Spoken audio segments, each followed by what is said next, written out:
the proof. So presenting offers like a pro, like I think number one, the biggest thing is like what I was sending is when I started submitting offers like a pro, number one was a cover letter. Like and I'll give you some examples here pretty quickly. Summary of key items, proof of funds or a pre-approval letter, and supporting comps when relevant. We've never submitted an offer, never, without supporting comps, regardless of what I'm going in at. Even if I'm going in at like ask, I'm still sending comps in. And as I mentioned in the beginning of this session, we don't submit offers unless we've basically done a mini CMA with the buyer on that specific property. If I don't believe in the number, I will not submit the offer. Because what ends up happening, again, you look like an idiot and the client ends up, you know, they're not going to win. You send it anyway because, well, I guess they're the boss. You never know. I'll throw something against the wall and see if it sticks. But again, who pays the price at the end? Reputationally, you. For them, knowing that buying a home is a very emotional experience, they're going to experience an extreme high and an extreme low. And I'm going to go so far as to say, even if it is not going to be an owner-occupied property, Lacey Webster, it is still a very emotional experience. You couldn't make that one happen. We couldn't get that one offer written. And what happened was in an investment property, like now they've gone non-responsive. And what should be the most non-emotional transaction has now turned emotional. Happens in every market. Buyer's psychology is universal.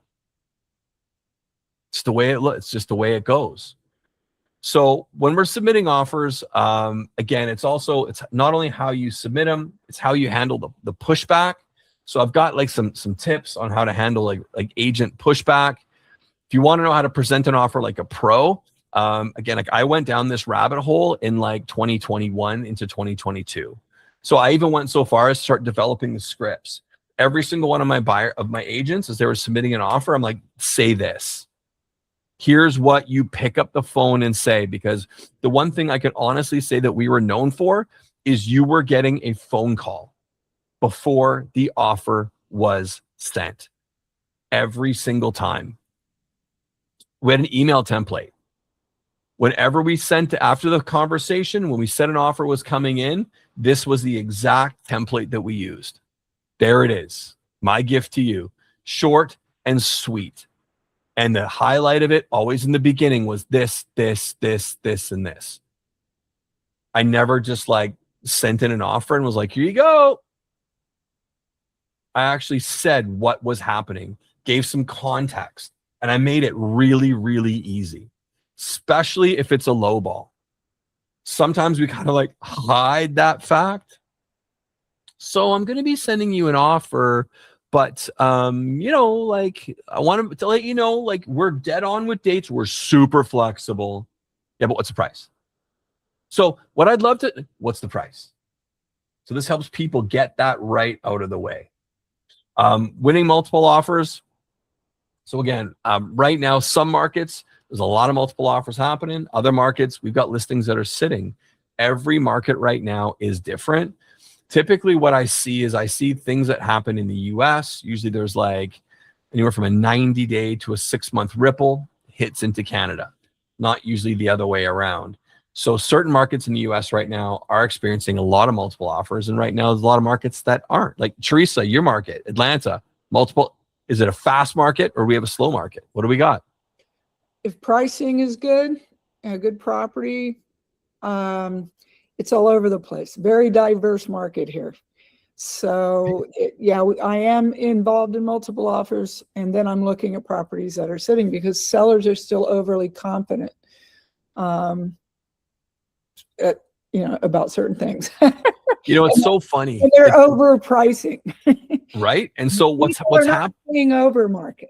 And it's so funny, like over market. Yeah. If you think back to like 2022 and I asked you that same question, you'd be like, oh, everything's going 20-way multiple offers.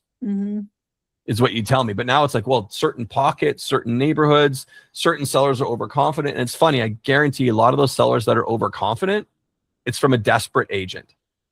It's from an agent being like, well, how much do you think the property is worth? Well, we started pricing more, or I did, started pricing more on what's sitting and not selling, and at what price. That's a huge point. Yeah. And so there's a way mathematically you can figure that out. Did you know that? You suck at math, so you need to explain that. I do everything intuitively. You're a feeler. I get it. So in about 3 or 4 days, we're going to be going through it. I have a whole presentation. Like, I only teach math class once for 1 hour. And I'm going to give everybody 2 calculations to justify pricing and to tell your buyers and sellers, this house, let me tell you exactly how long this is going to sit for based on the competition that's out there. Mathematically, I got you, Teresa. It's like 3 slides, but we're going to spend like an hour talking about it. I'm going to walk you through. So important. Winning multiple offers, for me, the number one thing that it takes is buyer education. If you want to win a multiple offer, buyer education is more important than your research, than your intel, than your relationship with the other agent, than your strong financial positioning. Educating the buyer. It is bridging the gap between emotion and logic. One of the things I like to say to buyers is, okay, so I understand that you want to go in $5,000 under ask.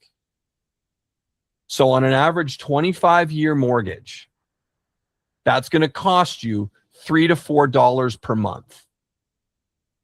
Is the price of a Starbucks coffee worth you not getting into this home that's ticking all the boxes? Let's talk about it. When you can add context, buyer education gets really easy. But sometimes we focus so much on the jargon. Well, let's talk about the comparative sales and the percentage over ask. It's funny. Like, over the last couple of years, I've lost 65 pounds. And in the last year, I've lost about 40 of it. And so my son was asking me the other day, he's like, Dad, like, you lost a lot of weight. How much did you lose in the last year? I'm like, between 35 and 40 pounds. And he's like, oh, that's a lot. I said, yeah, it's 2 bald eagles fighting over like a friggin' rack of like baby back ribs. And he was like, oh, damn. Context is so important. When educating a buyer, context is king. So that is the number one thing that I would recommend why we are losing multiple offers, is buyers don't know what the actual cost of that $5,000, $10,000, $15,000, $20,000. They don't understand what it is. Context. So what I'm going to do is I'm actually going to stop there. I'm going to open this thing up to questions around buyer's process, because we have after that next slide, there's one piece left, and it's around sign calls. That is when you've got a sign in the ground. A buyer phones you up and says, hey, I'm outside your listing at 123 Main Street. Can you come down and let me in? That is the last buyer's piece